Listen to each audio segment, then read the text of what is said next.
সেদিন ছিল টিনা আর সাদের চতুর্থ বিবাহবার্ষিকী। তবে এসবে সাদের হেলদোল নেই। অফিস থেকে ফিরে এসে বাড়িতে কোথাও টিনাকে খুঁজে পেল না। সাদ মায়ের ঘরে যায়। রুমাল বসে নামাজ পড়ছিলেন। সাদ জিজ্ঞেস করে, টিনা কোথায়? রুমেলা চুপ করে থাকে। তুমি জানো? কোথাও তো ওকে পেলাম না।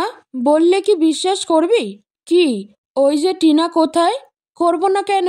কারণ তোরা ভাবতেও পারবি না ও এমন কাজ করতে পারে। ভনিতা না করে বলে ফেলো, টিনার যে অন্য ছেলের সাথে সম্পর্ক আছে তুই জানিস? সাদ বড্ড অবাক হলো। মানে? টিনা অন্য একটা ছেলেকে পছন্দ করে? তুই ভাবতেও পারবি না।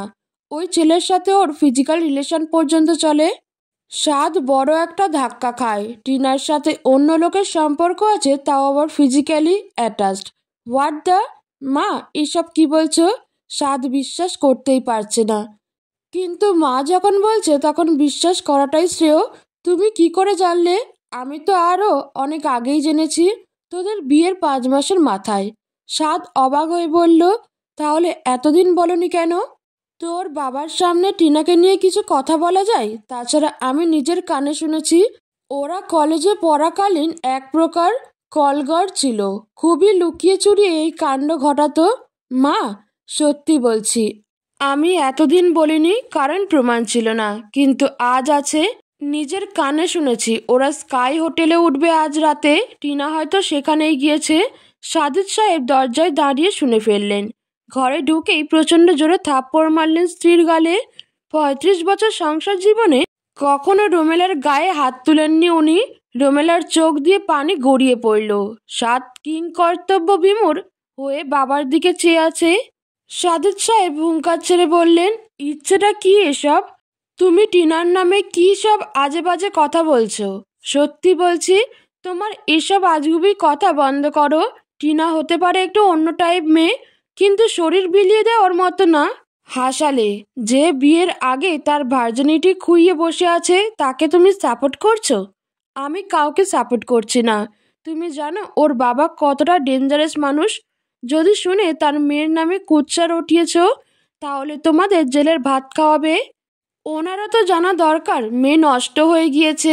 একটা দূষিত নোংরা মেয়েকে আমার ছেলের গলায় ঝুলিয়ে দিয়েছে। অবশ্য আমার ছেলেই তো এসবের যোগ্য। সে তো কবেই ক্যারেক্টার লেস হয়ে গিয়েছে। সাদ মায়ের তুচ্ছ তাচ্ছিল্য মেনে নিতে পারল না। খুব কষ্ট পেল। চুপ করে দাঁড়িয়ে রইল। কিন্তু টিনার বিষয়টাও দেখতে হচ্ছে ভেবে বাবার সাথে হোটেলে এলো। তখন রাত 10টা।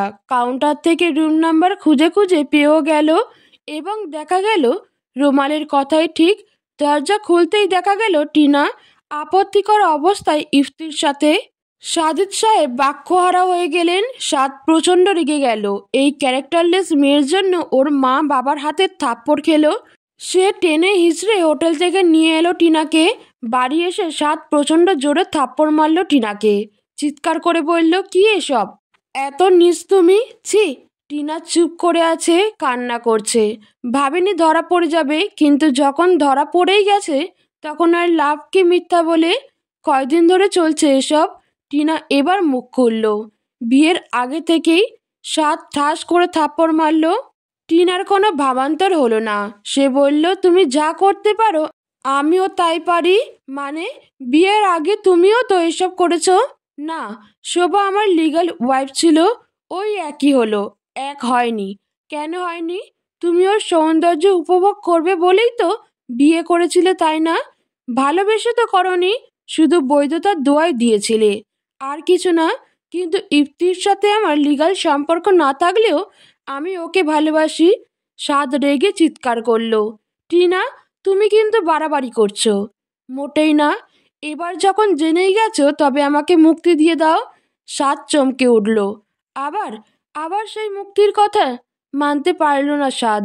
টিনাকে থাপ্পড় মেরে বলল, পতিতা একটা। সাজিদ সাহেবের মুখভঙ্গি দেখার মতো হলো। টিনার বাবা অনেক কড়া। তার মেয়ে হয়ে টিনা এরকম হলো, আর সেটা সাদের কপালেই জুটল। কেন এমন হলো ওনার ছেলের সাথে? এর চেয়ে তো সবাই ভালো ছিল। না পূরণ হলো ছেলের বউয়ের শখ, না দেখাতে পারল নাতি নাতনির মুখ। মাঝখান থেকে সম্মান নিয়ে টানাটানি। এর উপর টিনাকে কিছু বলার অধিকার তাদের স্বামী স্ত্রীর নেই, কারণ ঘরের সব কাজ রোমেলাকে দিয়ে করায় টিনা। পা পর্যন্ত টিপিয়েছে, কাপড় চোপড় ধোয়া, রান্না করা, ঘর গুছানো, এমনকি গ্লাসে পানি পর্যন্ত ঢেলে দেয় রোমেলা। সাদেক সাহেবের রিটায়ার্ডের পর বাজার করা, ইলেকট্রিক বিল দেওয়াটাও নিজের করতে হয়, যেটা আগে দারোয়ান করত। অপমান করতেও ছাড়েনি। কয়েকদিন আগে তো ওদেরকে বৃদ্ধাশ্রমেই পাঠিয়ে দিতে চেয়েছিল, ভাগ্যিস হয়নি।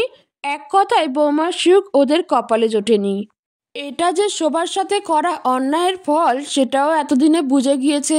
তাও সাদেক সাহেব কিচ্ছু বলেননি টিনাকে, যেমন ইচ্ছা তেমন চলতে দিয়েছেন। সাদ তো কবেই দেবদাসের রূপ ধারণ করেছে, কোনো মতে অফিসটা করে খালি, আর সারাদিন ভাবনায় মগ্ন। এই সুযোগেই টিনা বাড়াবাড়ি শুরু করেছে, যার মুখোশ আজ উন্মোচিত হলো।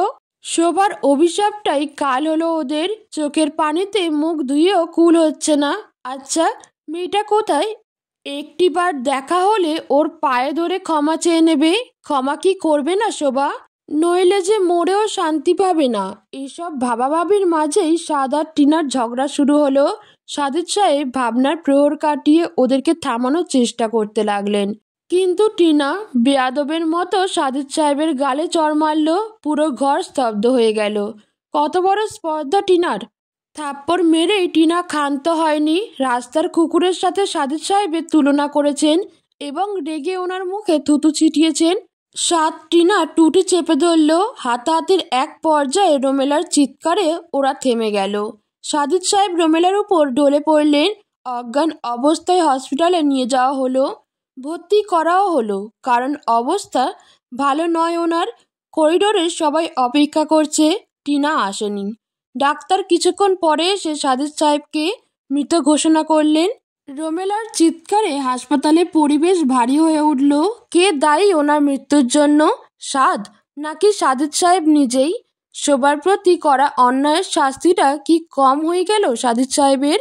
সৃষ্টিকর্তা একবেলা ছাড় দিয়েছেন, কিন্তু ছেড়ে তো দেননি। হার্ট অ্যাটাকে মৃত্যু হয় ওনার। অবশ্য এমনি এমনি তো আর হয়নি। টিনার অত্যাচারে ওর আসল চরিত্র বেরিয়ে পড়ায় সাদেক সাহেব আর সইতে পারলেন না। পাপের শাস্তি এমনই হয় হয়তো। সাদদের দোতলা বাড়িটা আজকাল বড়ই নির্জীব হয়ে গিয়েছে। রাতের বেলা ভুতুরে পরিবেশ, নেই কোনো হই হুল্লোড় চেঁচামেচি। অথচ 4 বছর আগেও বাড়িটা কি অন্যরকম ছিল। সারাক্ষণ হাসি আনন্দে মেতে থাকতো। সাদের দম বন্ধ হয়ে আসে। তবুও মাটি কামড়ে মাকে ধরে পড়ে আছে এই বাড়িতে। এই তো কদিন আগে সাদেক সাহেব পরপারে পাড়ি জমালেন, একা করে রেখে গেলেন স্ত্রী আর একমাত্র পুত্র সন্তানকে। টিনা কদিন এ বাড়িতেই ছিল। মেয়ের কুকীর্তি জেনেও বাবা এসে নিয়ে গিয়েছেন। ইফতি মান সম্মানের ভয়ে টিনাকে ছেড়ে দেয়, কারণ এই খবর রীতিমতো সবাই জেনে গিয়েছে। এখন টিনাকে যদি ইফতি বিয়ে করে তাহলে ওর বাবা ও যে ত্যায্য পুত্র করবে। সামান্য একটা মেয়ের জন্য ইফতি এরকম করতে পারবে না, তাও আবার বিবাহিত। বেঁচে থাকলে অনেক সুন্দরীর দেখা পাবে। এসব ভেবেই টিনার সাথে সম্পর্ক ছিন্ন করে এবং বিদেশে পাড়ি জমায়। অহংকারে জর্জরিত টিনা পরবর্তীতে সাদের সাথেই সংসার করতে চাইল। সাদ মেনেও নিল না, আবার কিছু বললও না। ক্ষমা করতে পারেনি টিনাকে। এক সময় জানা গেল টিনা কোনোদিন মা হতে পারবে না। এরপরে টিনার বাবা এসে মেয়ের কাণ্ড শুনে রেগে যান, মেয়েকেও নিয়ে যান। এভাবেই পথের ধূলিকণার সাথে মিশে গেল তিনটা মানুষের অস্তিত্ব। বিত্ত, বৈভব, অবহেলা, অহংকার, চাহিদা, চরিত্রহীনতা, পরকীয়া একা করে দিল মানুষগুলোকে। প্রকৃতির শোধ। শোভা সকাল সকাল বাচ্চাদের নিয়ে বেরুলো। এই বছরই স্কুলে ভর্তি করানো হয়েছে। কিভাবে যে এতগুলো বছর পার হয়ে গিয়েছে তা বুঝতেই পারেনি। তবে দিন দিন শোভা আরো সুন্দর হয়ে উঠছে। এখন সবসময় শাড়ি পরে, লম্বা চুলগুলো বিনুনি করে রাখে, দেখতে খুবই স্নিগ্ধ লাগে। শোভার মা বাচ্চাদের টিফিন রেডি করে দিয়েছে। মিলির হাতে টিফিনের ব্যাগ। বাচ্চাদের স্কুলে পৌঁছে দিয়ে দুজন অফিসে যাবে। একটা স্কুলে দুজনেরই চাকরি হয়েছে। পাশাপাশি অনলাইনে একটা বুকশপও চালায় মিলি আর শোভা। রাস্তা পার হতে গিয়েই ঘটল বিপত্তি। তুতুলের সামনে এসে পড়ে একটা রিক্সা। মিলি দ্রুত কোলে নিয়ে সরে পড়ে। রাফু বোনকে উদ্দেশ্য করে বলে, তুই এখনো ঠিক মতো চলতে পারিস না বোন? তো তুই ছোট্ট আম্মুর কোলে থাকতেই পারিস। তুতুল পিটপিট করে ভাইয়ের দিকে তাকালো। সরি দাদা ভাই। তুমি আমাকে কোলে নিয়ে পার করে দেবে, এরপর থেকে ওকে। না, আমিও তোর মতোই ছোট্ট বাচ্চা। তুতুল মিলিকে বলল। ছোট্ট আম্মু, দাদাভাই কি এতই ছোট যে আমাকে কোলে নিতে পারবে না?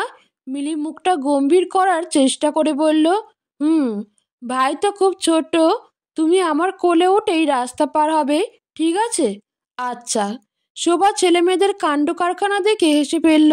মিলি চোখ পাকিয়ে বলল, হাসছিস কেন? আমার মনে হচ্ছে তুই ওদের আসল মা। দেখিস না, ওরা আমার দিকে ফিরেও তাকালো না। মিলি হেসে বলল, বাচ্চা তো।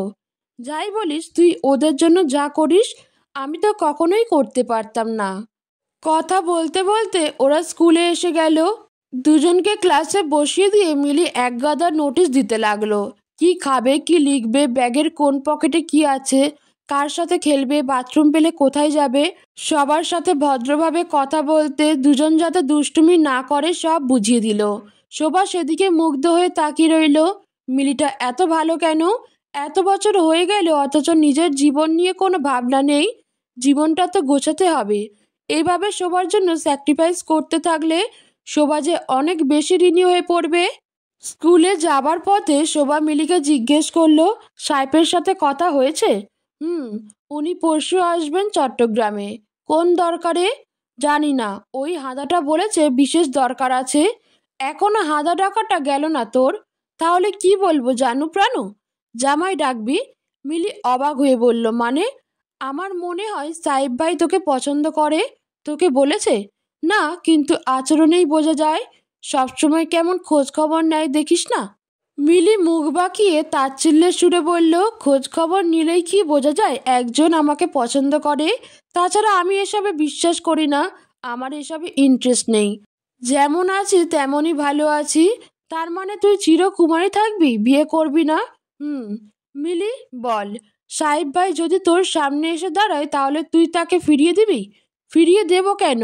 বাসায় নিয়ে নাস্তা খাওয়াবো। আফটার অল আমাদের পারিবারিক ডাক্তার বলে কথা। আমি সেটার কথা বলছি না। যদি ভালোবাসার দাবি নিয়ে আসে তখন? মিলি কিছু বলল না, গভীর চিন্তায় মগ্ন। আচ্ছা, পুরুষ মানুষ এমন কেন হয়? মিলির খুব ইচ্ছে করে ওদের বিশ্বাস করতে, কিন্তু কই, যতবার কাউকে বিশ্বাস বা ভরসা করেছে সবাই তাকে ঠকিয়েছে। সাদের মতো মানুষটাও কি রহস্যের বেড়াজালে নিজেকে ঢেকে রেখেছিল, চিন্তা করে কুল পাওয়া যায় না।